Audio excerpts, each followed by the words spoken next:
Avertissement, le milieu chaufferie est réservé aux professionnels formés car le milieu est potentiellement dangereux.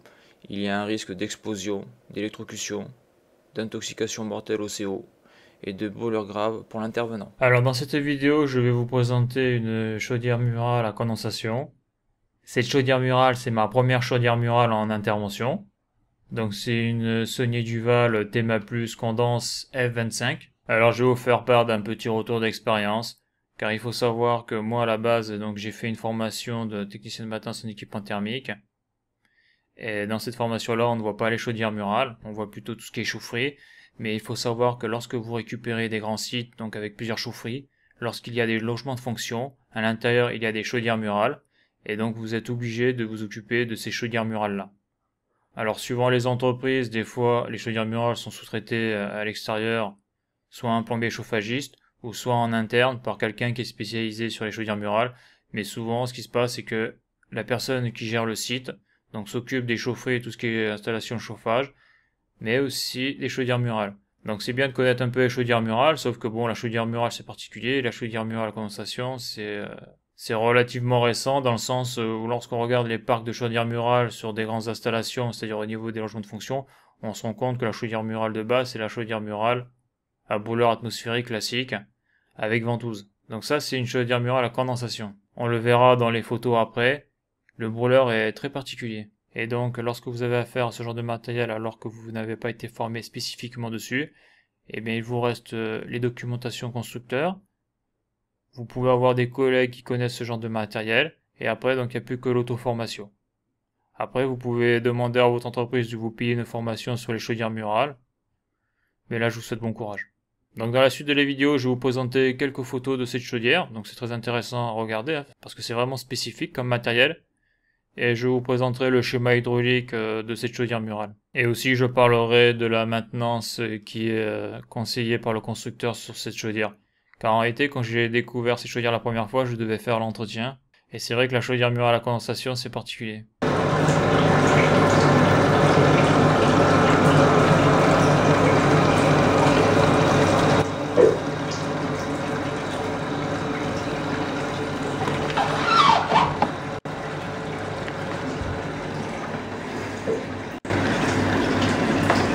Alors voici ce que vous voyez lorsque vous avez enlevé le capot de la chaudière murale. Donc ce tuyau noir là, c'est l'arrivée d'air de combustion. En haut là, vous avez le silencieux. Là, vous pouvez voir ici qu'il y a le ventilateur du brûleur. Ici, il y a le bloc gaz du brûleur. Donc là, on a cette canalisation là qui monte dans le foyer et la tête de combustion est à l'intérieur. Donc c'est pas vraiment un brûleur atmosphérique, on le verra sur la photo. C'est un petit brûleur à air soufflé qui a donc une régulation du gaz sur son bloc gaz et en plus du débit d'air par rapport à son ventilateur. Donc ici on peut voir l'électrode d'allumage et probablement que cette électrode d'allumage fait aussi son d'ionisation. Bon là je suis pas sûr mais j'ai déjà vu des gaufres de sécurité sur des aérothermes gaz où il y avait les deux en un. Après comment est-ce que ça marche j'en ai aucune idée mais voilà quoi. Ça existe. Car habituellement les deux sont séparés, sonde d'ionisation et électrode d'allumage. Alors voici le bas de la chaudière murale, donc je vais vous présenter les éléments que l'on peut voir sur cette photo. Ici c'est le remplissage, dessous on a un robinet pour ouvrir l'arrivée d'eau froide. Ici on peut voir le bouchon du purgeur de la pompe. Donc ici on peut voir la pompe de circulation, donc c'est une pompe qui a un débit variable. D'ailleurs sur cette photo on peut voir les courbes de la pompe, il y a 5 courbes. Donc ça c'est les courbes débit-pression. Ici, on peut voir la soupape de sûreté de chauffage, donc qui est arrêt à 3 bars. Donc ça, c'est le récupérateur de condensat. Donc ça, c'est la vis du bypass. Donc c'est un équivalent de la vanne de décharge. Donc cette vis permet d'adapter la HMT due aux pertes de charge. Donc ici, on a le filtre à eau froide. Donc cette pièce en laiton, c'est le disconnecteur. Donc ici, on a le capteur de pression chauffage. Là, on a le capteur de débit. Donc ça, c'est sur le CS. Ici, on a la 23 voies. Donc cette pièce en laiton, c'est la soupape de sûreté ECS, donc qui est arrêt à 10 bars. Donc au fond, on peut voir l'échangeur à plaques pour l'eau chaude sanitaire.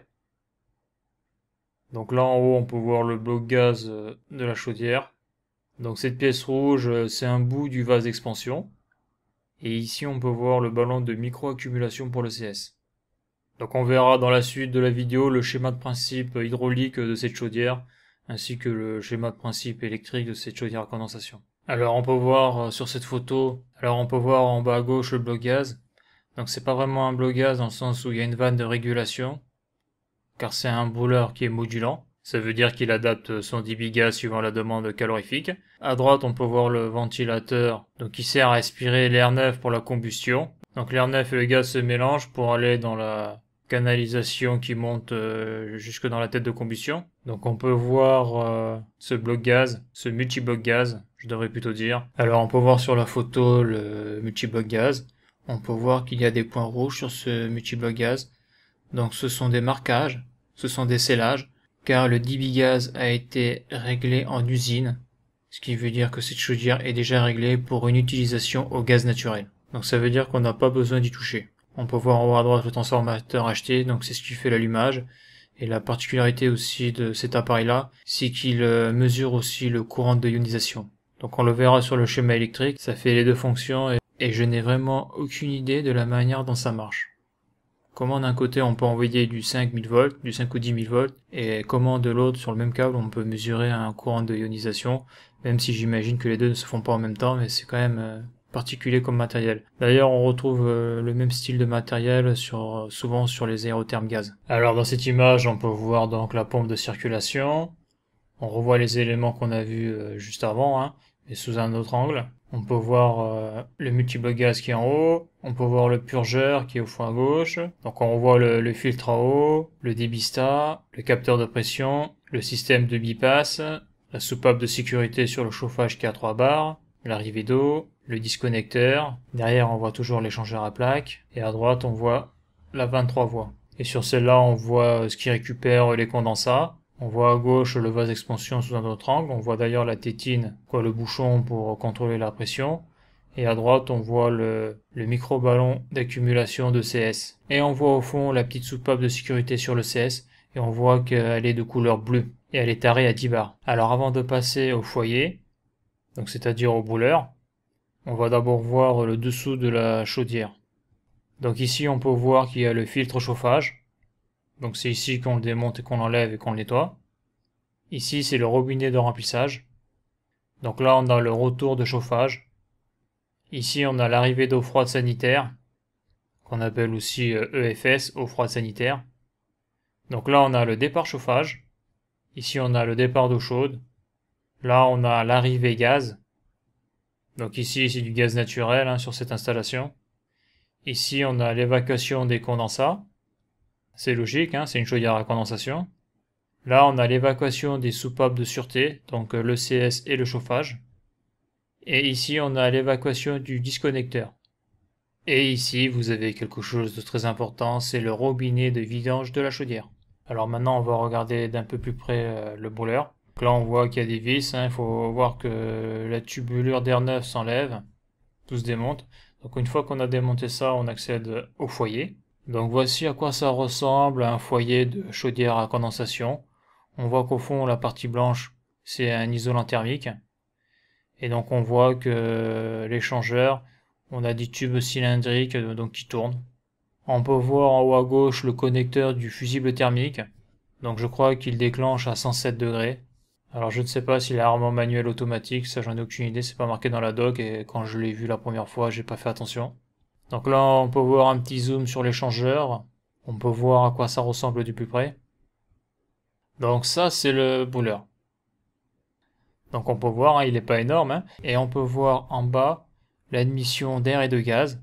On peut voir que tout autour, il y a un joint. Et on peut voir bien sûr qu'autour du brûleur, il y a un isolant thermique. Donc en principe, toutes les parties où il n'y a pas d'eau, il y a un isolant thermique. Et là où il n'y a pas d'isolant thermique, ça veut dire qu'il y a de l'eau derrière et que donc c'est l'échangeur. Donc l'isolant thermique protège la tôle, le ferraille ou l'aluminium de la déformation. Donc là on peut voir le brûleur sous un autre angle, avec en arrière-plan sur la droite, l'échangeur de la chaudière à condensation, puis en bas toujours la tubulure d'admission air-gaz. On peut voir sur la droite, là où il y a la flèche rouge, l'électrode d'allumage, et qui fait aussi son ionisation. Car comme on peut le voir sur le capot du foyer, on voit qu'il n'y a qu'un seul câble qui arrive sur la bougie de l'électrode. Donc là, on peut voir un petit zoom sur la tubulure d'admission air gaz. On peut percevoir la turbine du ventilateur. On peut voir ce joint aussi. Et donc là, on peut voir le foyer de combustion fermé. Donc là, je suis en train de remonter le brûleur. Je vais vous présenter le schéma hydraulique de cette chaudière murale, donc cette chaudière murale qui est à condensation.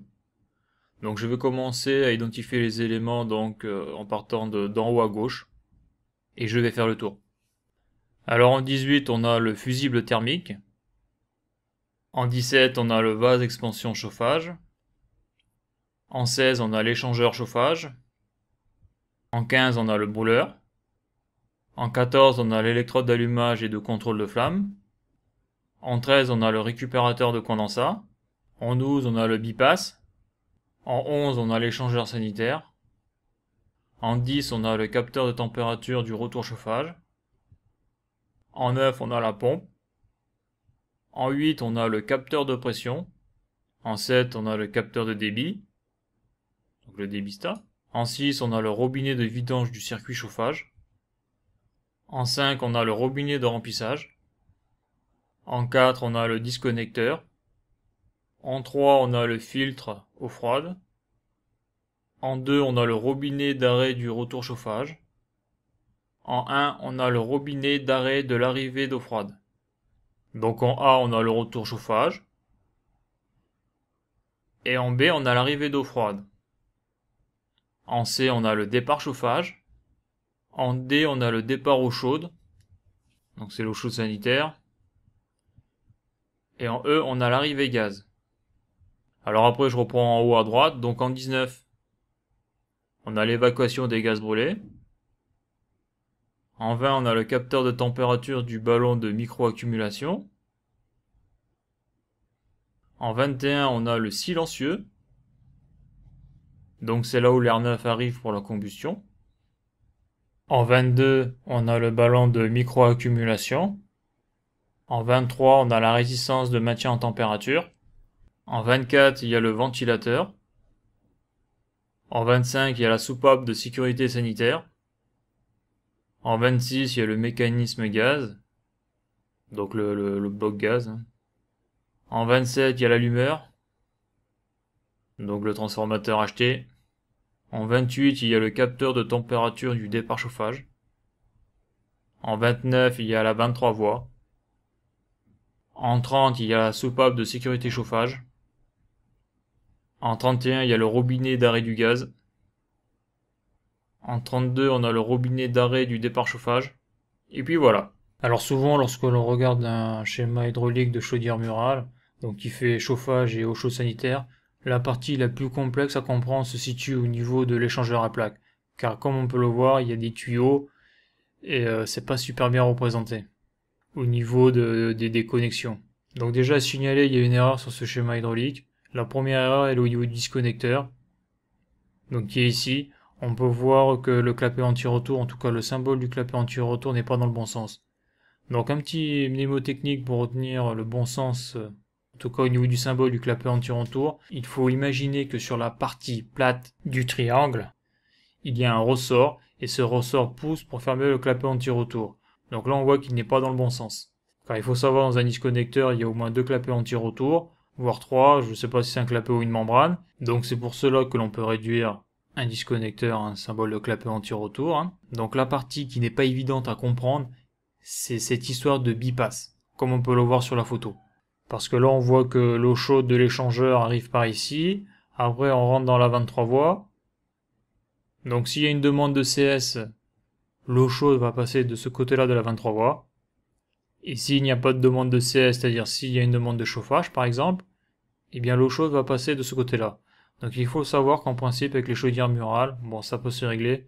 Lorsqu'il y a une demande d'eau chaude sanitaire, le chauffage est coupé, c'est-à-dire que la 23 voies bascule à 100% pour amener l'eau la plus chaude possible dans l'échangeur à plaques. Et c'est-à-dire qu'en principe le brûleur passe à sa puissance maximum pour chauffer donc l'eau froide qui rentre dans l'échangeur à plaques pour sortir par exemple une température de 50 degrés, et cette chaudière peut monter jusqu'à 60 degrés au niveau de l'eau chaude sanitaire. Donc là je vais faire un petit zoom sur cette partie-là du bypass.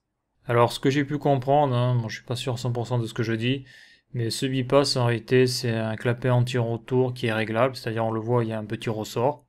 Et suivant le nombre de robinets qui se trouvent fermés dans l'installation, ce clapet anti-retour va s'ouvrir pour que les pertes de charge du réseau n'augmentent pas. Donc c'est l'équivalent en chaufferie de ce que l'on peut voir avec les vannes de décharge. Par exemple, quand vous avez une pompe à débit fixe, si vous avez plein de radiateurs, et si ces radiateurs-là peuvent être fermés, on met une vanne de décharge pour éviter que la delta P au niveau de la pompe augmente trop fortement. Donc là, si je ferme des radiateurs, en principe, ce petit clapet anti-retour, donc qui est taré, là on peut le visser, on voit qu'il y a un ressort, et bien va s'ouvrir suivant le nombre de radiateurs qui est fermé pour avoir une delta P stable. Alors c'est pour ça que le bypass est du côté donc de la 23 voies qui va donc vers le départ chauffage. Et à noter que lorsque la 23 voies est morte, par exemple si la bobine crame ou autre, eh bien la 23 voies donc reste ouverte, c'est-à-dire que la priorité est donnée au chauffage. Donc ça arrive de temps en temps ça, lorsque la 23 voies est morte, on n'a plus d'eau chaude sanitaire. Par contre, on a toujours du chauffage, et ce qui est le plus important, car l'hiver, on a plus besoin de chauffage que d'eau chaude sanitaire. Sachant que l'eau chaude, on peut prendre de l'eau froide, la mettre dans une casserole et la chauffer, ou la mettre dans une bouilloire. Alors que chauffer une maison, ça ne va pas être possible. Alors pour être un peu plus clair, la vanne de décharge, qu'on appelle aussi vanne de type BPV, donc sert à stabiliser la HMT de la pompe, c'est-à-dire garder la delta P au niveau de la pompe constante. Alors à quoi ça sert? Alors lorsque vous avez une chaudière murale donc qui fait du chauffage dans un appartement, vous avez plusieurs radiateurs et sur chacun de ces radiateurs vous avez un robinet. Donc ce qui peut se passer, c'est qu'une personne ferme tous les robinets des radiateurs, ce qui fait que la HMT au niveau du circuit hydraulique sera maximale, en tout cas au niveau du refoulement de la pompe, parce qu'il n'y aura plus de circulation de l'eau de chauffage. Alors sur un circuit de chaudière murale, ça peut arriver. Donc pour que la pompe ait constamment un débit minimum, donc c'est pour éviter sa destruction, il y a cette soupape de décharge. Quand la HMT va dépasser un certain seuil, donc c'est-à-dire c'est la delta P au niveau de la pompe, et bien cette soupape de décharge va s'ouvrir, ce qui va envoyer de l'eau de chauffage du départ vers le retour. Et comme on peut le voir sur le schéma hydraulique, la pompe par rapport à l'endroit où elle est placée, ça permet à la pompe d'être constamment irriguée. Et c'est important parce que la pompe, si elle n'est plus irriguée, déjà elle peut chauffer, voire même un peu caviter. Donc nous, au chauffeur, on peut être amené à fermer la vanne de refoulement de la pompe.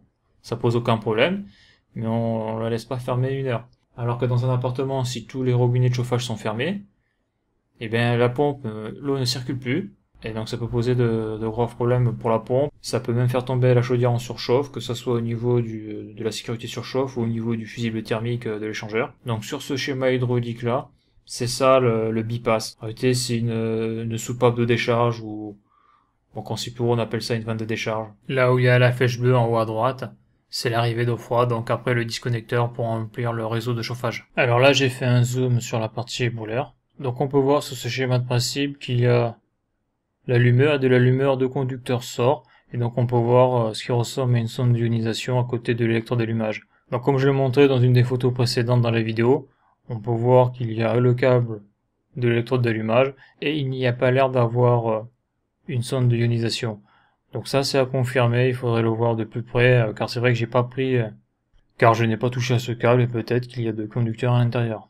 Alors maintenant je vais faire un zoom sur le multibloc gaz. Donc là on peut voir sur ce zoom, donc le gaz arrive ici, donc ici on a une première électrovanne, donc j'en déduis que c'est l'électrovanne de sécurité.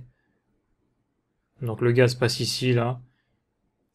Là on a une deuxième électrovanne, donc je pense que c'est une électrovanne de régulation, c'est-à-dire qu'elle doit moduler de 0 à 100%.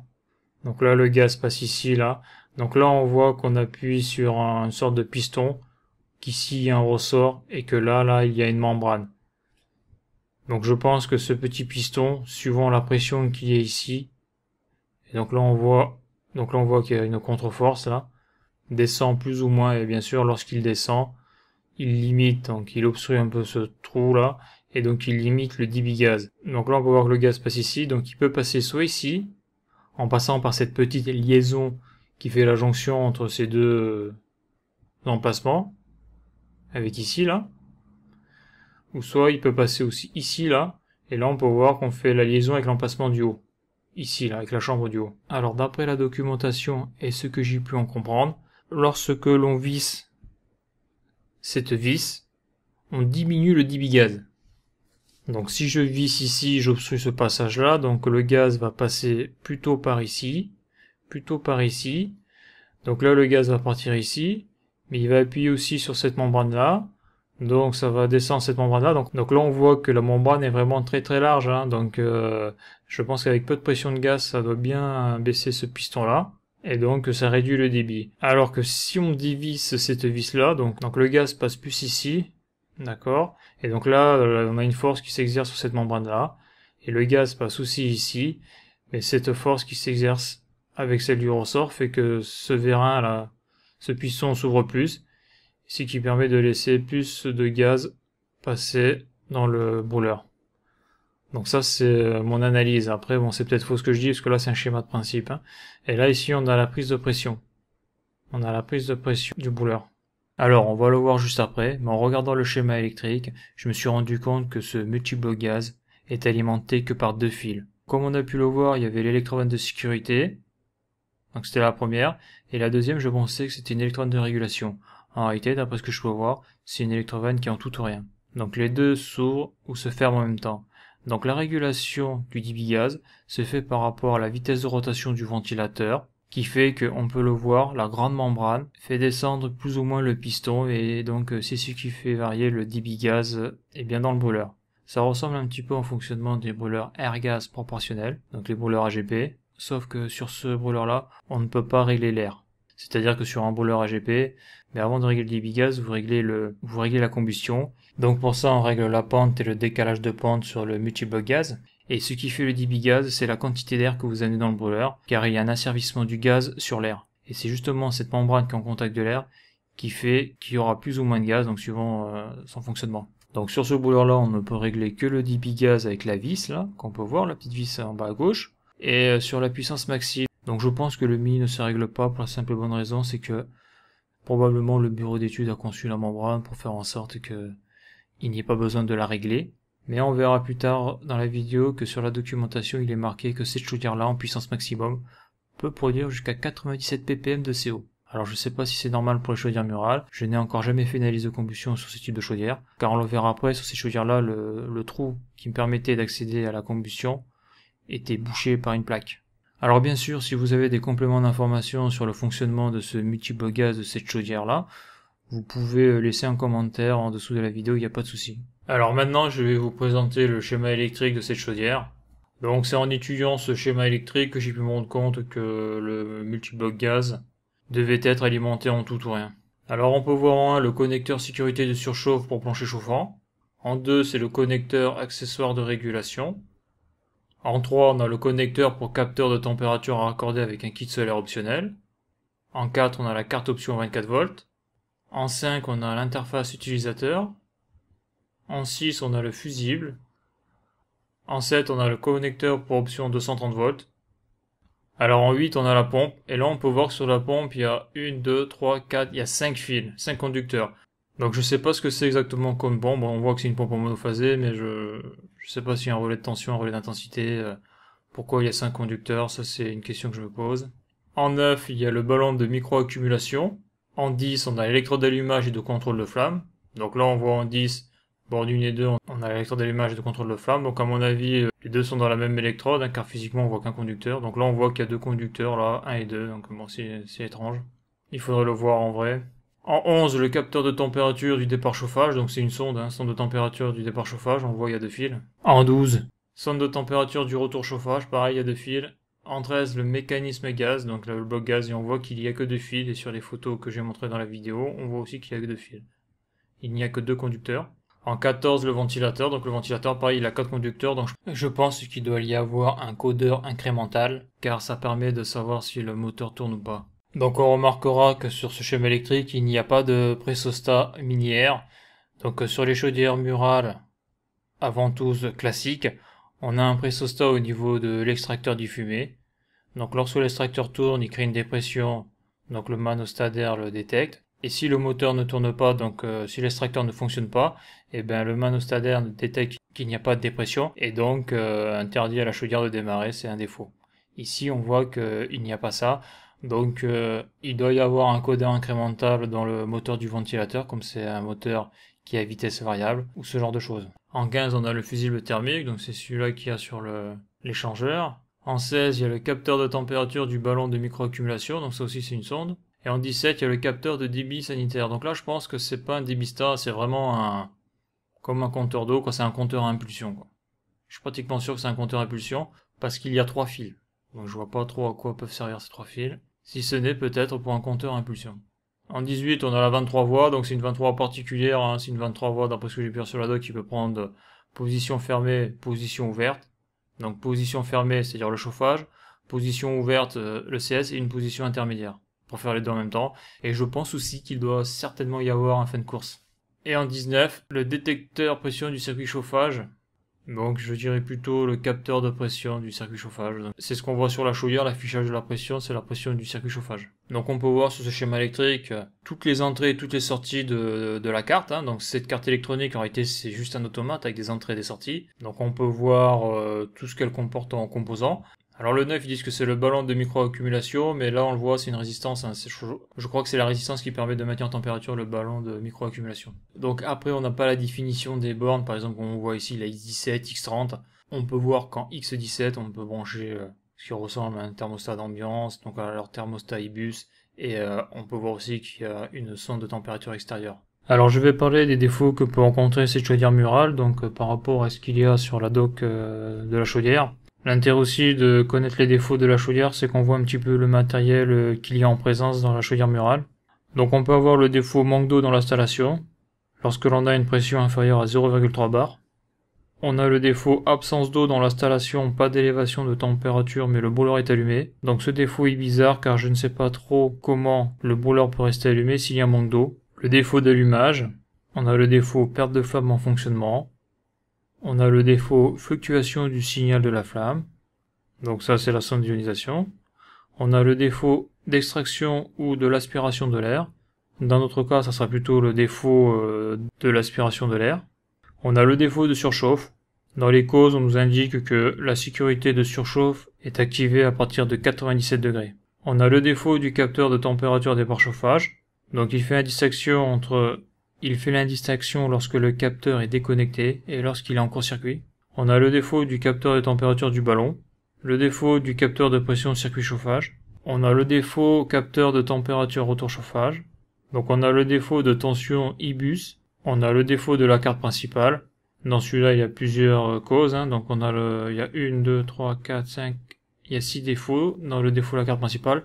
Il y a le défaut de la commande de la veine gaz, le défaut de fermeture de la veine gaz, le défaut de mémoire de la carte principale, fluctuation rapide du capteur départ au retour chauffage, température de la carte principale trop élevée, défaut du signal de flamme sur la carte principale. Donc ça fait quelques défauts que la carte principale est capable de détecter.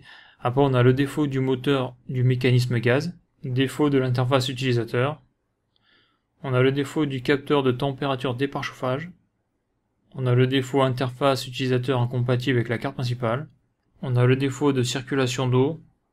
Alors dans les causes il marque mauvais fonctionnement de la pompe montée en température trop rapide. On a l'écart de température maximum atteint entre départ et retour chauffage. Dans les causes on a problème de circulation d'eau. On a le défaut écart de température permanent entre les capteurs départ et retour chauffage. On a le défaut du fusible thermique. On a le défaut des capteurs départ et retour chauffage. Et on a le défaut contact plancher chauffant lorsqu'il est raccordé. Alors la chaudière peut indiquer 34 défauts différents. Alors au niveau de la maintenance, alors ce que conseille le constructeur sur cette chaudière murale, alors la maintenance annuelle, donc il y a la vérification des composants. Alors il faut vérifier que le capteur de débit fonctionne correctement. Donc ça j'imagine que quand on ouvre le robinet d'eau chaude, s'il y a de l'eau chaude qui sort, c'est qu'il doit fonctionner. Vérifier que le mécanisme gaz module correctement, donc ça je pense qu'on peut le faire avec les fonctions de test de la chaudière murale, en tout cas les fonctions manuelles. Vérifier que les capteurs de température fonctionnent correctement. Vérifier la qualité de l'ionisation. Alors ça par contre je sais pas trop comment on peut faire car je n'ai pas vu sur cette chaudière là d'endroit pour brancher son microampèremètre. Vérifier que le fusible thermique assure la protection de l'appareil contre les surchauffes. Donc là j'imagine qu'en débranchant la prise, du fusible thermique, on doit pouvoir tester cette fonction-là. Vérifier que le capteur de pression fonctionne correctement. Vérifier la pression du vase d'expansion. Donc après, on a aussi les autres vérifications. Donc vérifier le taux de CO2 dans les produits de combustion et comparez-le avec les valeurs indiquées au chapitre mesure du CO2. Donc ça, j'indiquerai le tableau vers la fin de la vidéo. Vérifier qu'il n'y a pas de fuite au niveau des joints, des soupapes de sécurité et du disconnecteur. Vérifier qu'il n'y a pas de fuite de gaz, donc ça c'est important. Vérifier l'état du joint du conduit d'évacuation des produits de combustion. Vérifier le raccordement à la terre de l'appareil. Donc après on a le nettoyage des composants. Nettoyer les composants suivants, donc le filtre eau froide, le filtre chauffage, le récupérateur de condensat, le corps de chauffe, le brûleur et le ventilateur. Alors aussi dans la documentation on nous indique de nettoyer le silencieux, d'ailleurs on nous montre comment le démonter, on nous montre aussi l'accès au vase d'expansion, on a quelques petites indications pour nettoyer le filtre eau froide et le filtre chauffage, ainsi que le récupérateur de condensat. Donc ça c'est basique. Là où ça devient intéressant, c'est pour le démontage ensemble brûleur. Donc on nous a dit qu'à chaque démontage du brûleur, il est obligatoire de remplacer le joint, le grand joint torique autour de l'échangeur, ainsi que le joint de la tubulure gaz. Ce qui est rigolo, c'est qu'ils disent attention, à chaque démontage du brûleur, il est obligatoire de remplacer le joint 11 et au minimum tous les 5 ans, donc c'est bizarre. Comme c'est obligatoire de les démonter une fois par an, bon en tout cas il faut les joints et pour ça il faut commander un kit joint quoi.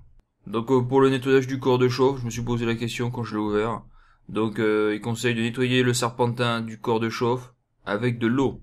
D'ailleurs il marque que le brûleur en lui-même ne nécessite aucun entretien et n'a pas besoin de nettoyer. Donc le brûleur c'est la tête de combustion parce qu'après il faut voir la poussière, il faut mettre un petit coup de soufflette dessus ou ce genre de choses. D'ailleurs on voit dans la documentation les vues de coupe de la chaudière pour pouvoir accéder au filtre et ce genre de choses. Donc en principe, le propriétaire de la chaudière doit avoir chez lui la documentation donc de l'utilisateur, mais aussi la documentation technique. En tout cas, c'est marqué dessus, comme c'est une chaudière un peu haut de gamme. Quand vous achetez ce genre de chaudière, vous avez tout ça. Et en tout cas, bon, ça montre bien qu'il faut changer les joints et que, bon, moi je l'ai vu, on m'a envoyé là-dessus, alors que je savais même pas que c'était une chaudière murale à condensation. Si vous n'avez pas les joints de rechange, ça craint un peu quand même. C'est pour ça que c'est bien que les interventions soient préparées, quoi. Mais bon, c'est vrai qu'il y a des entreprises qui préparent pas grand-chose, quoi. On vous envoie dessus, va nettoyer la chaudière murale, démerde-toi. Après vous vous rendez compte, parce que moi c'était mon cas, que c'est une chaudière murale à condensation, et là, oui, comment je fais là? C'est pas une chaudière murale classique ça. Alors à noter que dans la documentation, lorsqu'on nous indique que le CO2 recommandé pour ces chaudières murales, donc pour le contrôle de combustion, donc il y a deux CO2, le CO2 façade ouverte et le CO2 façade fermée. Alors pour le G20, donc le CO2 façade ouverte, il faut trouver 9% à plus ou moins 0,2, donc de CO2. Et pour le CO2 en façade fermée, il faut trouver 9,2% à plus ou moins 0,3 au niveau du CO2. Alors on remarquera qu'il y a une erreur sur la documentation, dans le changement de gaz. Lorsqu'ils disent de vérifier le taux de CO dans les produits de combustion et de le comparer avec les valeurs indiquées au chapitre données techniques, ils disent que le CO doit être inférieur à 500 ppm. Donc à mon avis, là il y a un 0 de trop, parce que la réglementation, je crois que c'est 97 ppm maximum.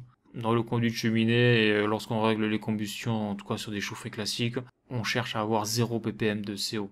Pour moi, 500 ppm, là, c'est une erreur. Hein. Je pense pas qu'il y ait des dérogations pour les chaudières murales, même si c'est des chaudières étanches. Donc d'ailleurs, dans la documentation pour la F25, lorsqu'elle est à la puissance maximum, les valeurs des produits de la combustion mesurées au débit calorifique nominal avec le gaz de référence G20 en chauffage peut monter jusqu'à 98,3 ppm de CO et 9,2 de CO2. Donc moi je trouve que c'est beaucoup, hein, mais je pense que c'est parce qu'on ne peut pas régler le rapport air-gaz d'une manière fine, comme sur les brûleurs AGP dans les chaufferies. Je pense que c'est à cause de ça. Alors lorsque j'ai voulu faire la combustion, j'ai pu constater que l'accès au conduit de cheminée était obstrué par une plaque en bois.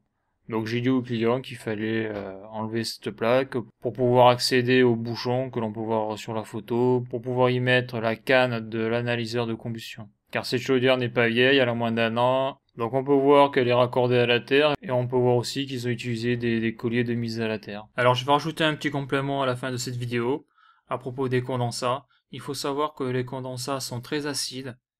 Donc d'après le constructeur, le pH peut être compris entre 3,5 à 5. Donc lorsque vous mettez les mains dedans, il vaut mieux mettre des gants car l'acide ça brûle la peau et en plus ça laisse des cicatrices indélébiles. Il est aussi interdit de rejeter les condensats dans le milieu naturel. On apprend dans cette documentation que le volume de condensat évacué peut atteindre jusqu'à 15 litres par jour. donc pour une maison individuelle et en pleine saison de chauffe. Donc ces condensats sont mélangés avec l'eau de la maison, donc c'est pour ça que ce volume est négligeable comparé au volume d'eau usé, rejeté, car on peut le voir des fois dans des chaufferies, j'en ai déjà vu une, lorsqu'il y a des chaudières à condensation, il y a un petit bac qui sert à neutraliser les condensats. C'est-à-dire que si les condensats sont à pH 3,5 ou 4, le but c'est de les ramener à pH 7. Donc je rappelle qu'une chaudière à condensation, à la différence d'une chaudière normale, c'est que la vapeur d'eau qui est contenue dans les fumées est condensée pour récupérer l'énergie. Car avec une chaudière classique, la vapeur d'eau qu'il y a dans les gaz de combustion sont évacuées à l'extérieur du conduit. Donc c'est le PCI du gaz naturel qui est de 10,4 kWh par normomètre cube. Et donc avec la chaudière murale à condensation, on récupère cette énergie perdue et donc on accède vraiment au PCS, le pouvoir calorifique supérieur, qui est de 11,5 kWh par normomètre cube. Juste pour information, lorsque vous brûlez 1 mètre cube de gaz, vous émettez 2 mètres cubes d'eau sous forme de vapeur, et ces 2 mètres cubes d'eau ramenés à l'état liquide, ça fait 1,6 kg. Donc 1,6 litres. Donc ça veut dire qu'à chaque fois que vous brûlez 1 mètre cube de gaz, vous produisez 1,6 litre d'eau acide. C'est pour ça que les chaudières à condensation sont plus chères que les chaudières classiques, car l'échangeur d'une chaudière à condensation est en inox pour éviter que l'acide le bouffe. Alors que les chaudières classiques n'ont pas d'échangeur en inox, et c'est pour ça qu'il est interdit de condenser à l'intérieur, car sinon les chaudières percent. Alors voilà pour cette vidéo. Donc si vous avez des compléments d'information à apporter donc sur cette chaudière murale, sur son fonctionnement ou sur les questions que je me suis posées dans cette vidéo, vous pouvez les mettre en commentaire. Et si vous avez aimé cette vidéo et ce genre de vidéo, vous pouvez voter pour cette vidéo et mettre un pouce vers le haut. Donc à bientôt pour une prochaine vidéo.